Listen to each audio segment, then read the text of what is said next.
art and character designs provided by Demon Artie. Be sure to follow her over on Twitter at ArtieDemon. Want to be first to have access to early artwork, concept sketches, exclusive art that can't be seen anywhere else? Then support Demon Artie over on her Patreon. Link in description below. Welcome everyone back to the Crimson 15 Podcast. I'm your host, Crimson Sin. Be sure to check us out over on Twitter at Sin15 Podcast. Join the discussion over on Discord. Link in the description below. And if you're enjoying the videos, be sure to sub, like, share, and hit that bell for notifications. Episode 16 of Thundercats Roar, Mumm the Ever-Living.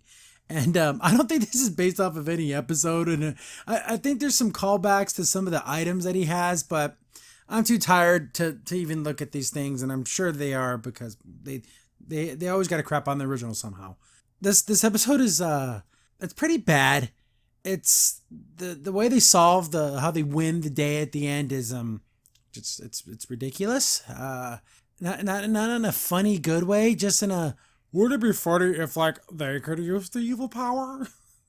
Stop doing that. They do that so often. Like, what if you kept saying thunder, the sword kept getting bigger? What if you said thunder backwards? Would it make the sword smaller? Stop having these ideas. Who thinks of this crap? Oh my goodness. So we open up and we're already in a mid-battle. They alluded to this in previous episodes that since he lost his magical staff in the first episode, he's been collecting these other mystical items to give him back his power. So it's some orb thing, and they fight him and they knock it out of his hands because he's easily defeated, like easily in every single one of these things. So it's like a mini montage of him getting his ass whooped. So they break this energy orb thing. Ha ha ha.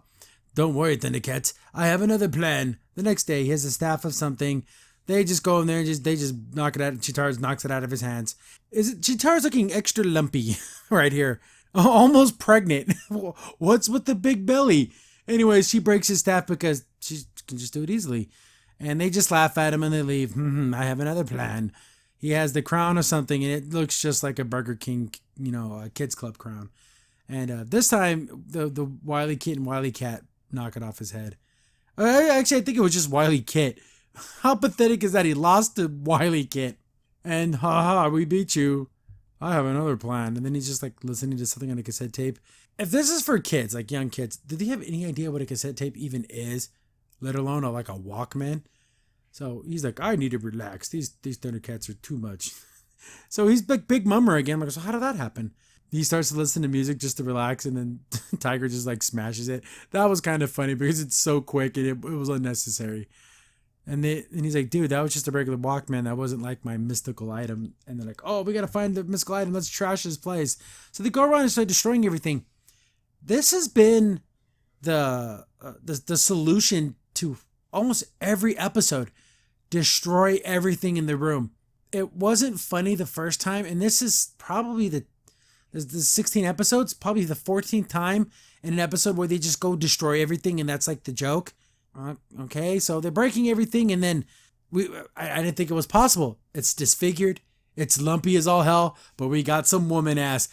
Hooray!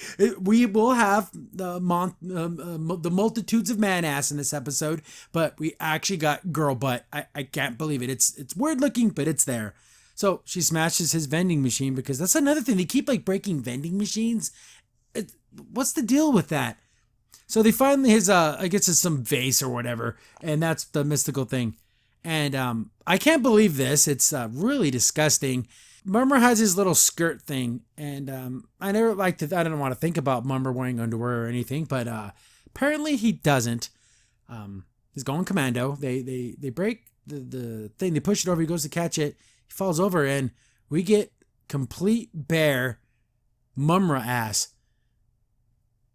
I honestly thought we're going to see his freaking Mumm the Ever-Living mummy balls. What the hell? This is the thumbnail. It's unbelievable. Bear man ass. Whew. So he turns back to little Mumm. Thank God he's wearing his wraps again. They laugh at him. Then this is a plot point. An actual story element.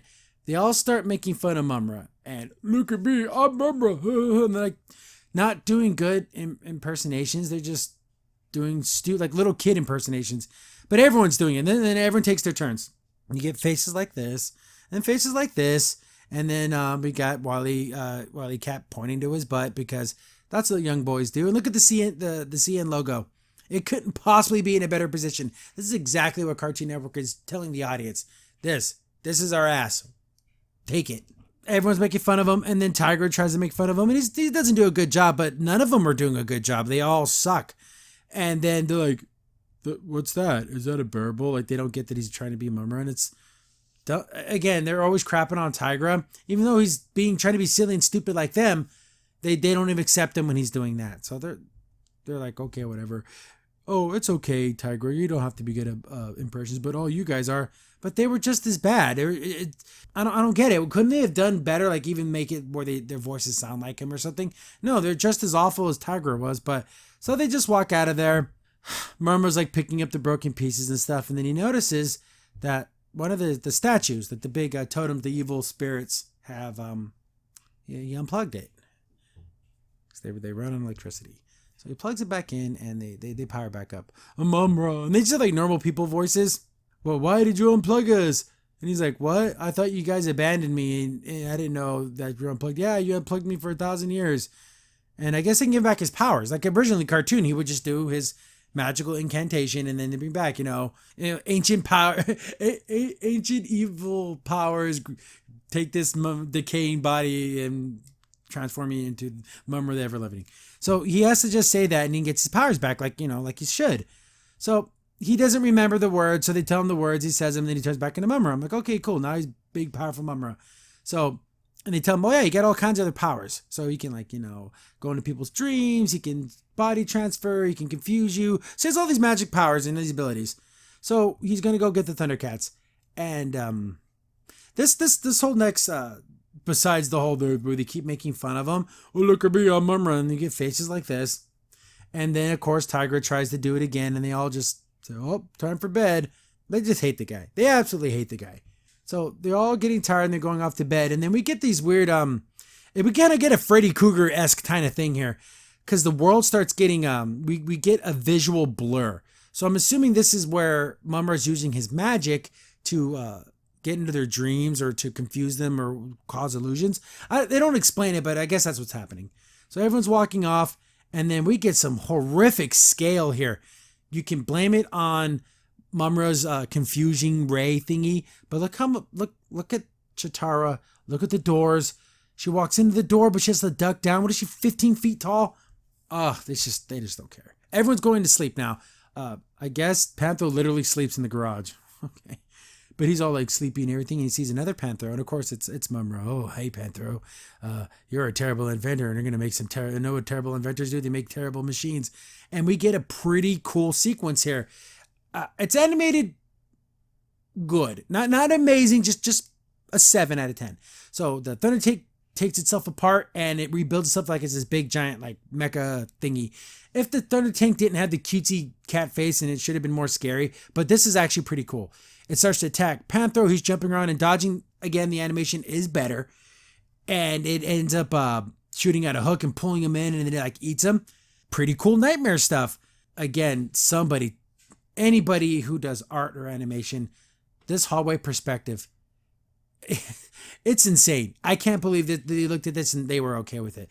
So Chitara's like bouncing around and everything, and then she's going to go in the room again. Look, the complete absence of woman ass. It's all gone, guys. It was just in that one scene.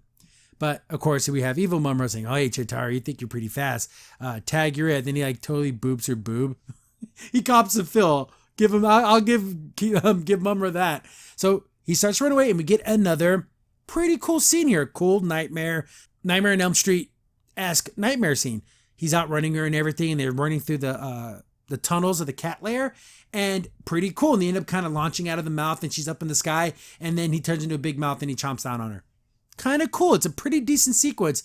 Everyone else's sequence is completely, utterly lame. Lion-O is going to go look for a burrito because he likes eating burritos. He just makes a bunch of burritos and they wrap them up.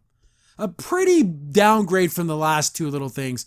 Then we get Wile E. and Wile E. are playing video games, Game & Watch video games, and, oh, I suck. I'm not so good at gaming. Oh, neither are you. I'm going to capture you. And then they get sucked into the game. No big sequence. I wished all the Thundercats would have got some type of nightmare scenario, but these last two are super lame. Oh, Tigra, I guess since Tiger was making bad impersonations, he makes a bad impersonation of him. Like, it doesn't even look like him. But he was like picture perfect for everyone else. So what? Then he's like, oh, look at me, I'm Tiger, I like to clean. But weren't they in love in that other episode? Then he just captures him. And then Snarf just comes along because he just comes along. They wake up the next morning, they're in cages in Mumra's lair, and oh, Mumra, just give us your item so we can break it. But Mumra's like, there's no item, haha, I got the evil powers back with me, and you can't defeat me, I'm invincible now. So he's like, I'm gonna go think of some ways to torture you guys, and then he leaves. If he wouldn't have done that, none of this other stuff would have been able to happen. I do appreciate Chitara being spread eagle here, but a little unnecessary. They can't get out, and they kind of don't seem to care that they can't get out. It's so weird how this is like a death situation and they just don't care. Then Lionel goes in this giant speech about, oh, he didn't win because he cheated, but he's a bad guy. Like, there's no cheating or anything. And then he's like, oh, using impressions are supposed to be fun things for your friends, but not when you're not good at it, like Tigra. But when you're really good at them, they're really funny, and he shouldn't use those for evil. What? And they're like, oh, he got the powers from the ancient evils. And then remember I talked about the impressions was a plot point. So Chitara does another really bad impression while popping a squat. And the statues perk up. Oh, Mumra, how's it going? So I guess they can't see, they can only hear. And then Wily Cat's like, oh, so they think we're Mumra, we can use his powers against him. So thinking, oh, they're going to get themselves released. And they do the whole ancient evil powers, take this mummified body, blah, blah, blah, the whole thing. So they all get powered up. And I thought, oh, they're going to get like evil powers. So it's going to make them like evil or something. It just makes them big. And they all do it. So they all get big. Tiger tries to do it, but it's like, wait a second, that's not Mumra, that's somebody else. But his impression is just as bad as all everyone else's. So I don't get it. Mumra shows up, oh, they turned big. And they just proceed to beat the ever-living hell out of him. Chitara literally just throws her body into him. Just like a side tackle, and they beat him to dust. Like, he doesn't even put up a fight. They're slapping him around, they're goofing on him. It's absolutely pathetic. Even Snarf got all big. They believe Snarf's impression, but not Tigra's. So they beat him up, and they break his all his stuff, and they're like, wait a second, what happened here? Like, the totems just figured out, oh, we're idiots. And they beat him, and they fly away. They literally just fly off in the sunset. And since Tigra didn't have magic powers, he doesn't turn into he can't fly. So that's the end of the episode. This Joan lady seems to be writing a lot of these episodes, and she's awful. I don't know if she's ever worked on anything else, and I don't really care to look it up, but she's not a good writer. If this is the kind of stuff that she writes, it's pretty awful. Mumra's bare mummy ass. That's all I gotta say. Crimson Saint here. Thanks for watching the video. If you're enjoying the content, be sure to sub, like, share, and hit the bell for notifications so you don't miss a single upload. If you have any tips or story ideas, hit us up on Twitter at C15Podcast, or better yet, join our Discord server, link in the description below.